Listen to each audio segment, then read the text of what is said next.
السلام علیکم ورحمۃ اللہ وبرکاتہ۔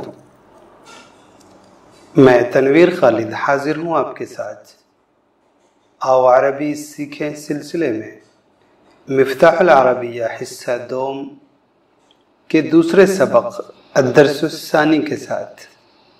اس سبق میں خاص طور سے یہ بتلایا گیا ہے کہ جمع مکسر جس میں واحد کا وزن سلامت نہیں رہتا، جسے ہم نے ریڈی میڈ جمع کہا تھا، وہ جمع اگر ذوی العقول کی ہے تو اس کے لیے واحد مؤنث کا معاملہ بھی اس کے ساتھ کیا جا سکتا ہے، اور جیسی جمع ہے وہ جمع والا معاملہ بھی اس کے ساتھ کیا جا سکتا ہے، یعنی دونوں گنجائش ہے۔ اور اگر وہ غیر ذوی العقول کی جمع ہے تو پھر اس کے ساتھ یہ متعین ہے کہ واحد مؤنث والا معاملہ کیا جائے گا۔ یہی بات کہی گئی تھی وہاں پر، جو حاشیے میں ایک بات تھی کہ جمع سے متعلق مزید وضاحت اگلے سبق میں آ رہی ہے، تو وہ یہ وضاحت ہے کہ جمع مکسر اگر ذوی العقول کی ہے تو اس کے ساتھ جمع والا برتاؤ بھی کیا جا سکتا ہے اور واحد مؤنث والا برتاؤ بھی کیا جا سکتا ہے، اور اگر وہ غیر ذوی العقول کی ہے تو پھر اس کے ساتھ واحد مؤنث والا ہی معاملہ کیا جائے گا۔ یہاں پر دیکھ لیں، اس میں لکھا ہوا ہے حاشیے میں، اس سبق میں آئندہ صفحے پر آنے والی لکیر سے پہلے والے الفاظ کے سلسلے میں طلبہ کو یہ ضرور بتا دیا جائے کہ الاولاد اور دیگر چاروں الفاظ ذوی العقول یعنی عقل والی چیزوں کی جمع ہیں، اور ایسی جمعوں میں ہادہی تلکا یہ وہ اور ہاؤلائی اولائی کا یہ لوگ وہ لوگ دونوں استعمال کر سکتے ہیں۔ آئندہ صفحے میں لکیر سے نیچے والے الفاظ چونکہ ایسی چیزوں کی جمع ہیں جن میں عقل نہیں ہوتی، اس لیے ان کے لیے صرف ہذہ یا تلکا استعمال ہوگا، جیسا کہ سبق میں آپ دیکھ رہے ہیں۔ تو آئیے ہم دیکھتے ہیں اس سبق کو، بہت آسان ہے، یہ بات آپ سمجھ چکے۔ تو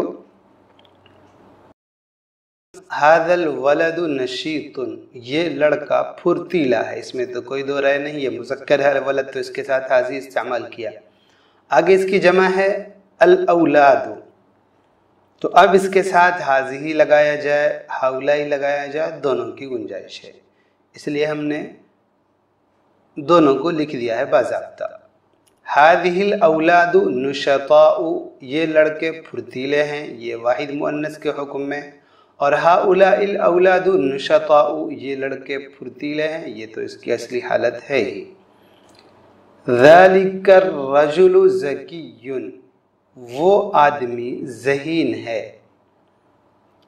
اب رجل کی جمع رجال، تو اب اس کے ساتھ دونوں معاملہ، تلک الرجال اذکیاء، وہ لوگ ذہین ہیں، یہ واحد مؤنث کے حکم میں، اور اولئک الرجال اذکیاء، وہ لوگ ذہین ہیں۔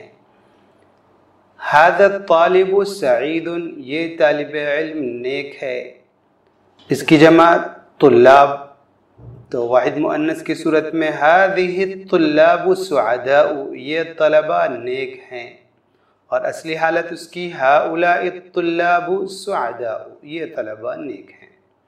ذالک الطبیب رحیم، وہ ڈاکٹر رحم دل ہے، اس کی جمع اطباء، اس کی دونوں صورت، تلک الاطباء رحماء، وہ ڈاکٹرز رحم دل ہیں، اولئک الاطباء رحماء، وہ ڈاکٹرز رحم دل ہیں۔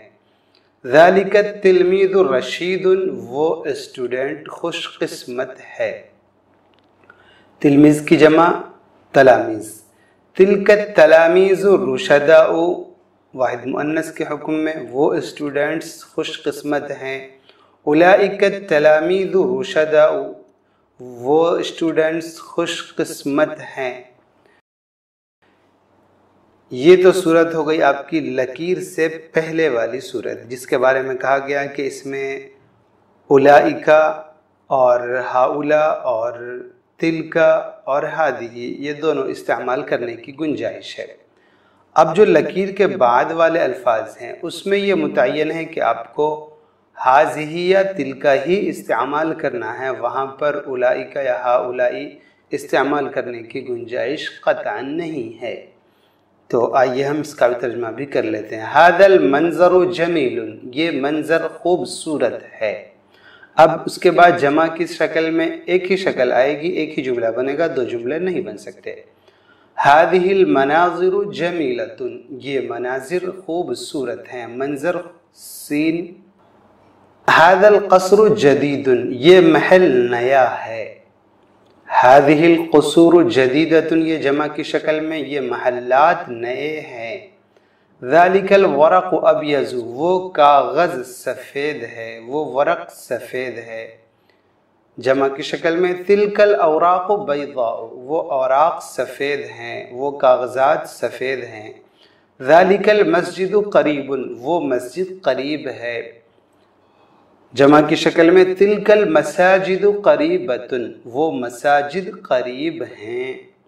ھذہ السوق بعیدۃ، یہ بازار دور ہے۔ دیکھ رہے ہیں السوق، اس میں کوئی مؤنث کی علامت نہیں لگی ہوئی ہے تا، لیکن مؤنث میں کچھ وہ مؤنث بھی ہیں جو سماعی ہیں، جیسے اردو میں سماعی ہوتی ہیں، کوئی خاص علامت نہیں ہوتی، ایسے ہی یہ السوق کا لفظ ہے جو مؤنث ہے، اس لیے اس کے ساتھ ھذہ کا استعمال کیا گیا ہے۔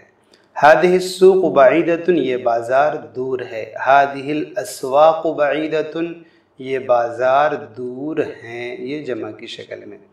تو بس ہمیں یہ خیال رکھنا تھا کہ ذوی العقول اگر جمع مکسر ہے تو اس کے ساتھ واحد مؤنث کا برتاؤ بھی کیا جا سکتا ہے اور جمع کا برتاؤ بھی کیا جا سکتا ہے، اور غیر ذوی العقول اگر جمع مکسر ہے تو پھر اس کے ساتھ تو واحد مؤنث کا برتاؤ یہ متعین ہے۔